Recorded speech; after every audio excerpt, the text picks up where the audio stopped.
வணக்கம் சார் நண்பர்களே, எல்லோரும் எப்படி இருக்கீங்க? நல்லா இருக்கிறீங்கன்னு நினைக்கிறேன். அதாவது பார்த்திங்கன்னா, நமக்கு அடுத்தடுத்து தோட்டத்தில் நிறையா ஒர்க்கு வந்துக்கிட்டே இருந்தனால வீடியோ திருப்பி கண்டினியூஸாக போட முடியல. ஸோ இன்றைக்கி வீடியோ நம்ம என்ன பார்க்க போகிறோம்னு பார்த்திங்கன்னா, இப்போ எனக்கு பின்னாடி இருக்க இந்த சோளமெல்லாம் பார்த்திங்கன்னா முதல்ல நடவு பண்ணது. அடுத்து இப்போது ஒரு பிளாட் நடவு பண்ணி ஒரு 45 நாள் ஆகுது. ஸோ இன்றைக்கி அந்த பிளாட்டுக்கு என்ன பண்ண போகிறோம்னு பார்த்திங்கன்னா, புழு மருந்து 2வது மருந்து இன்றைக்கி ஸ்ப்ரே பண்ண போகிறோம். ஓரளவுக்கு பயிர் நல்லா இருக்குது. புழு மருந்து ஸ்ப்ரே பண்ணிவிட்டு நெக்ஸ்ட்டு பார்த்திங்கன்னா நம்ம போரான் ஒரு டோஸ் ஸ்ப்ரே பண்ணணும். ஏன்னா இலை சுருட்டல் அங்கங்கே வருது. ஸோ போரான் ஒரு டோஸும் ஸ்ப்ரே பண்ணணும். போரான் கூட பார்த்திங்கன்னா ஜிங்க்கும் போட்டுக்கலாம். யாராங்கிற பிராண்டில் வருது. அதே மாதிரி டைமேக்குன்னு சொல்லிட்டு அந்த பிராண்ட்லேயும் பார்த்திங்கன்னா ஜிங்க்கு கொடுக்குறாங்க. போரான் ரெக்கமெண்டட் பிராண்டு பார்த்திங்கன்னா டாட்டா. ஸோ டாட்டாவில் ஸ்ப்ரே கிரேட்லேயே போரான் வருது. 1 லிட்டர் தண்ணிக்கு 1 கிராம்ங்கிற அளவுக்கு போட்டுக்கலாம்.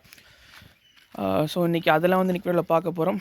இன்றைக்கி வீடியோ எல்லாத்துக்கும் பிடிச்சிருந்தா லைக் பண்ணுங்கள், ஷேர் பண்ணுங்கள், கமெண்ட் பண்ணுங்கள். புதுசாக வரவங்க சப்ஸ்கிரைப் பண்ணிக்கோங்க. வாங்க வீடியோக்குள்ளே போகலாம். ஸோ இன்றைக்கி பார்த்தீங்கன்னா டோட்டல் நம்ம 2 மருந்து ஸ்ப்ரே பண்ண போகிறோம். ஒன்று எம்மாமெக்டினை, இன்னொன்று பார்த்தீங்கன்னா டாட்டாவில் ஜாசன் சூப்பர்னு சொல்லிட்டு ஒரு மருந்து வருது. ப்ரொஃபனோஃபோஸும் சைப்பர் மெத்திரனும் கலந்தது. ஸோ இன்றைக்கி இந்த 2 மருந்து காம்பினேஷன் தான் போட போகிறேன். ஏன்னா பயிர் சின்ன பயிர் தான், புழு நிறையா இல்லை, அதனால் டோஸும் அளவாக தான் போட போகிறோம்.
இதுவும் பார்த்தீங்கன்னா ஆக்சுவலாக ஃபுல்லாக ஆட்டோமேட்டிக் ட்ரிப்பில் தான் போட்டிருக்கோம்.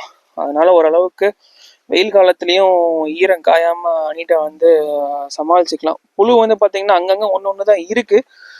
ஒரு 20 செடிக்கு 25 செடிக்கு ஒரு செடியில் தான் இருக்குது. இதெல்லாம் பார்த்திங்கன்னா நம்மளுக்கு புழு இல்லை. ஏகதேசம் நம்மளுக்கு புழுவெல்லாம் வந்து கண்ட்ரோல் ஆயிருக்கு. ஏன்னா இந்த இது வந்து பார்த்தீங்கன்னா இது வந்து கொஞ்சம் இதாக வந்து அந்த புழுவோட எக்ஸ்கிரீட். ஸோ அந்த வேஸ்ட்டு இது வந்து நம்மளுக்கு மாய்ஸ்டாக இருந்ததுன்னா ஈரப்பதத்தோடு இருந்ததுன்னா வந்து புழு உள்ளுக்குள்ள வந்து உயிரோடு இருக்குன்னு அர்த்தம். இப்போ அதெல்லாம் பார்த்தீங்கன்னா நமக்கு நல்லா காஞ்சிருச்சு, புழு கொடுத்து நீட்டாக வருது. ஸோ புழு வந்து பார்த்தீங்கன்னா 20-30 செடிக்கு ஒரு இடத்துல தான் இருக்குது. இனிஷியலாக கடிச்சது தான் அந்த வெள்ளை வெள்ளையாக தெரிகிறது. மற்றபடி பார்த்தீங்கன்னா செடியெல்லாம் வந்து ஓரளவுக்கு ப்ராப்பராக நீட்டாக இருக்குது.